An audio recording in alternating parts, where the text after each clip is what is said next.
morning, good evening, good afternoon. My name is Zoe, I'm Mark. and we are the Board Adventurers. So for today's video, we're going to do another late to the game of a two-player game. We're going to review the two-player game Sobek. Sobek is published by Pandasaurus Games and designed by Bruno Cathala and Sebastian Polchin. So in terms of the arc for Sobek for two, you're first gonna get the player board, which is gonna be in between the two players, and you're gonna fill it up. So the middle four squares are gonna be starting tiles. Each player is gonna get two of them as starting resource. Then you're gonna fill out the board as a mixture of tiles of goods and tiles of characters.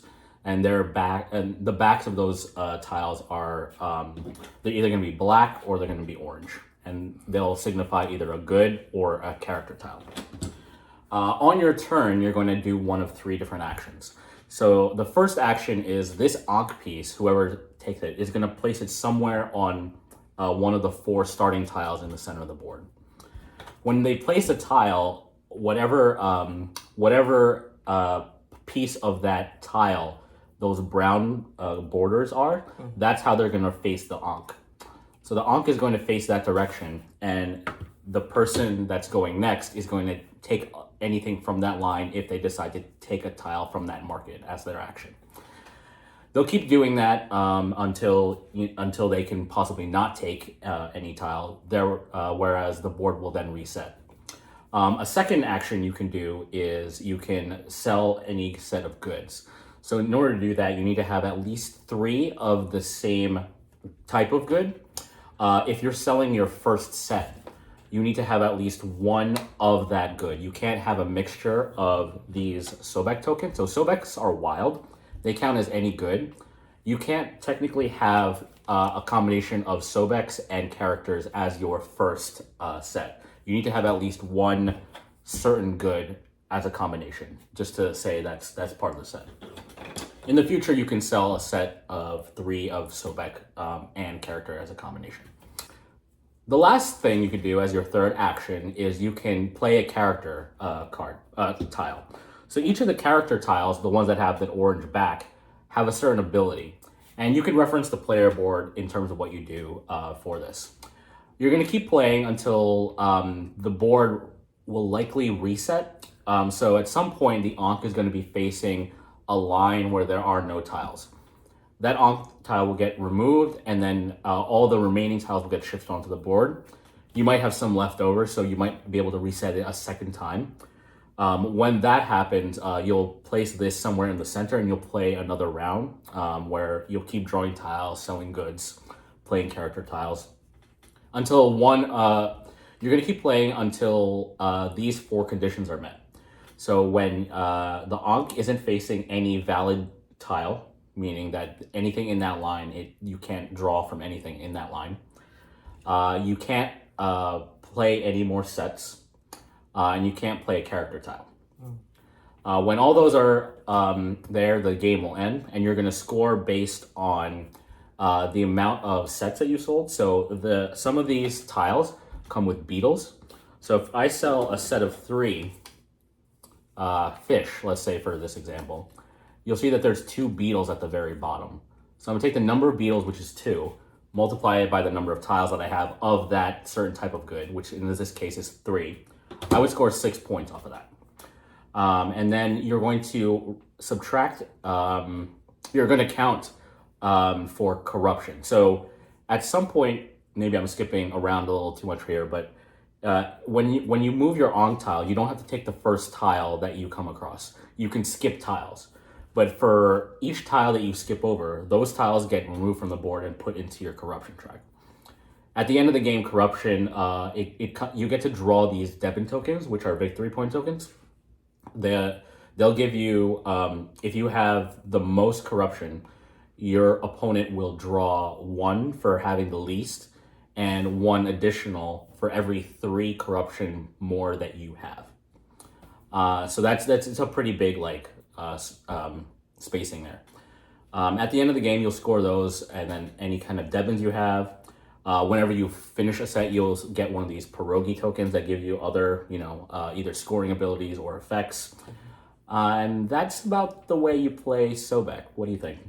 Yeah, so Sobek is a game that we really wanted to play to make sure that we played everything that we owned our two-player games for our top 10 two-player games of all time.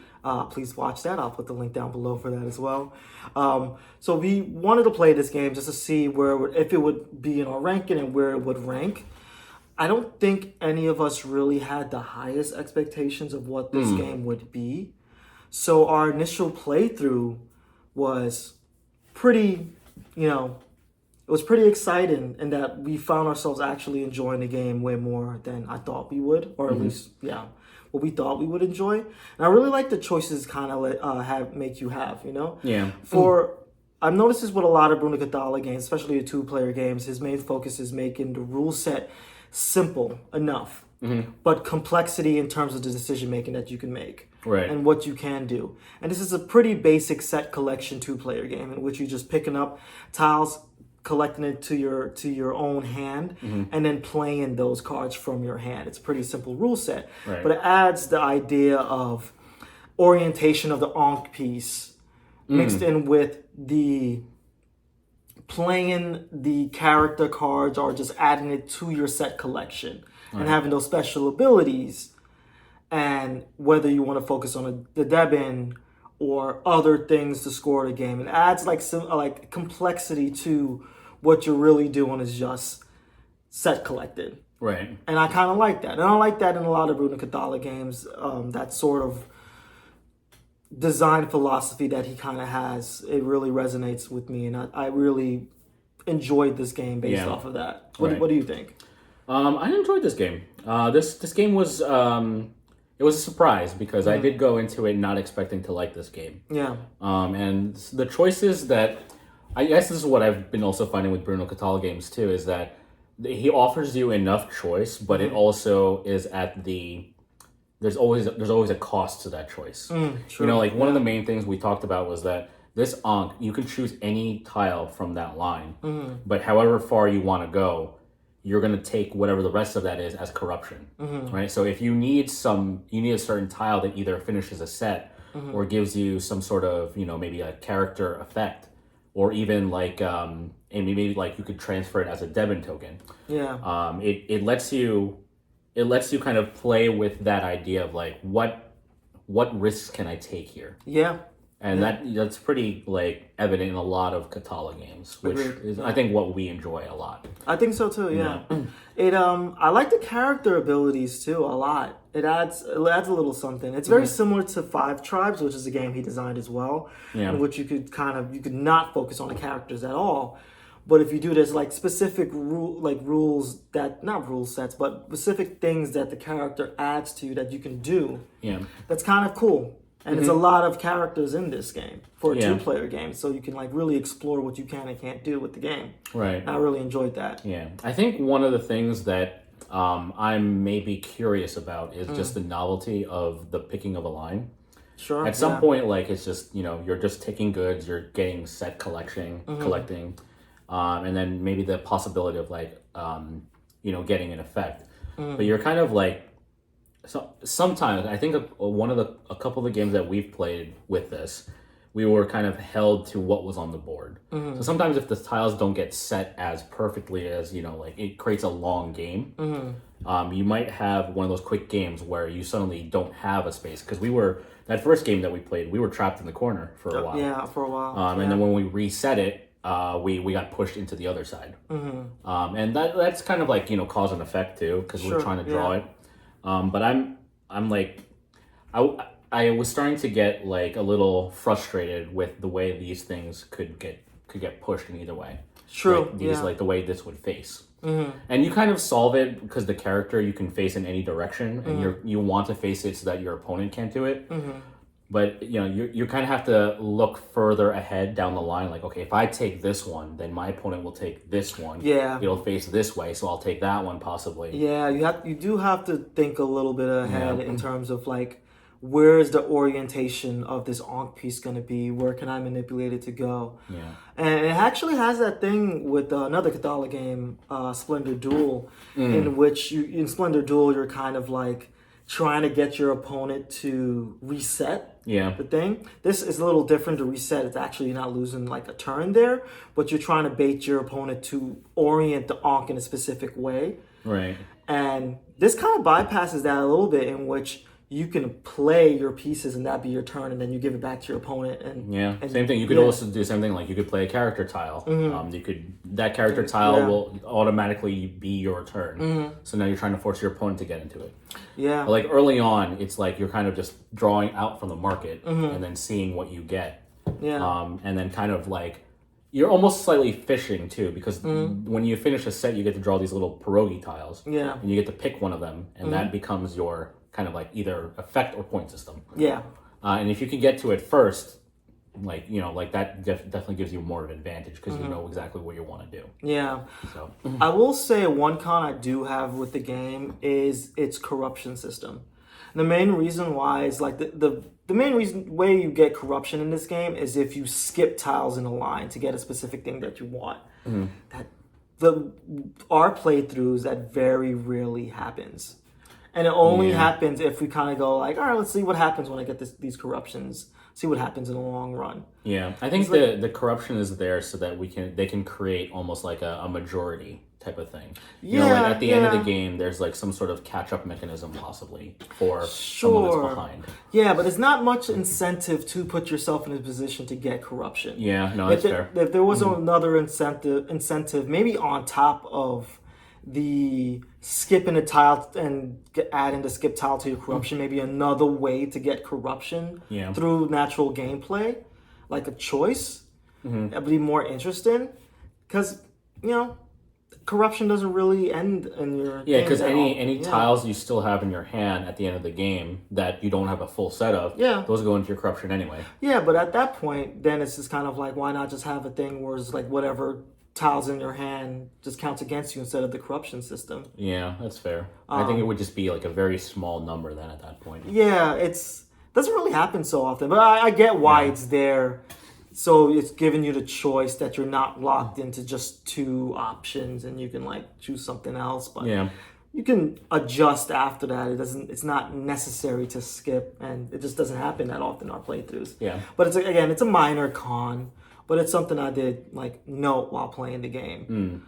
But yeah, in terms of play, skip, buy, where did this sort of rank for you? I think for me, I'm coming in right in the middle for play. I think, I guess for me, I'm concerned about major replayability in the future. Yeah. Just because it's a simpler game, and the effects and the movement that you do on the market board, they kind of seem a little more linear. Sure. It's hard to kind of like combo things together because a lot of the board is just so dynamic sometimes. Yeah. Because like it's you want to do certain things, but you're kind of held to the pathway of the Ankh. Yeah, it's very tactical. Yeah. So I think it's something that you should try out just to see if it's a game that you would like. I think the hook for this will definitely be the Ankh, the movement of this thing. It's cool. It's a pretty cool idea. I'm just concerned about replayability, so that's why I'm coming in straight down the middle to play. Yeah. I think for me, I'm probably in the same boat. I really do like this game. I like the options that it gives you. I do like the hook of it with the Ankh, and the orientation of it, and that dictating what you can and can't pick.